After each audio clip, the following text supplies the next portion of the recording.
For me, never giving up meant just that. I mean, every single day when I woke up, I thought, today's the day.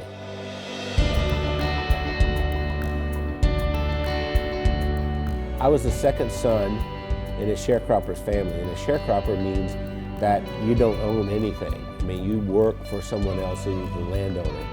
We had practically nothing. Everything was hand-me-downs from someone else. I didn't have shoes, and to this day my toes are all grown under because I didn't have shoes.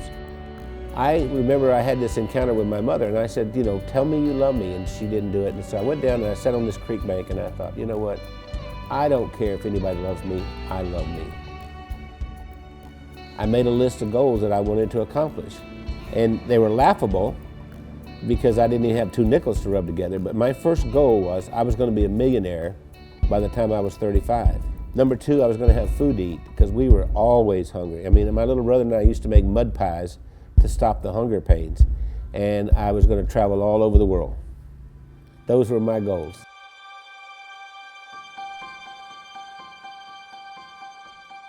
I've learned everything from working with Randy.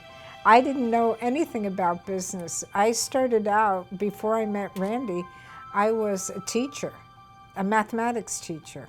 Well, I think we have a very good balance. Randy's really good in sales and telling the story and explaining why people need to have whatever it is that he's selling. And then he comes to me and says, Wendy, can we make it do this? And I have to get it done. We started working together, and we were together all the time doing things, and that we just, you know, couldn't be without each other. And once she got exposed to me, it was downhill from there. I mean, she could not last a day without me. That's probably true. That's what the COO does here. Does hair? She preps me. Spit on it, honey, like you used to do. I never spit. We retired a few times. Did he tell you that? We've tried retirement 3 times, but we never figured out exactly how to do it because we've worked all of our lives. We took a year and we traveled around the world. Then when the decision of the day became, where are we having breakfast? I thought, we're in trouble. If I were giving you advice and you were meeting Wendy for the first time, I would tell you, don't get your feelings hurt if she uses her phone while she's meeting with you. Hey, Kim. Hey, Chris. Okay. I'll see you in the morning. All right, bye. Bye-bye. I kind of feel like a triage nurse at a hospital. And every week I go in and I reprioritize. No, I'm not approving that. I think what drives Wendy is her desire to be the best and provide the best of service to everyone. Awakened at 2:30 in the morning, and I hear this little click, click, click, click, click, click, click, click. And it's Wendy over there looking something up at 2:30 in the morning. And I'll say, why aren't you sleeping? You can do that tomorrow morning. We are the definition of entrepreneurs. And we don't like doing one thing at a time. We have to do a lot of things at the same time. It's not just Randy and Wendy doing all this work. The whole team, every single one of us works around the clock.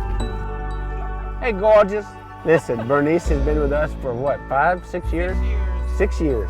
Yes. And we love her to death. I love you guys. Yeah. Randy leads with his heart.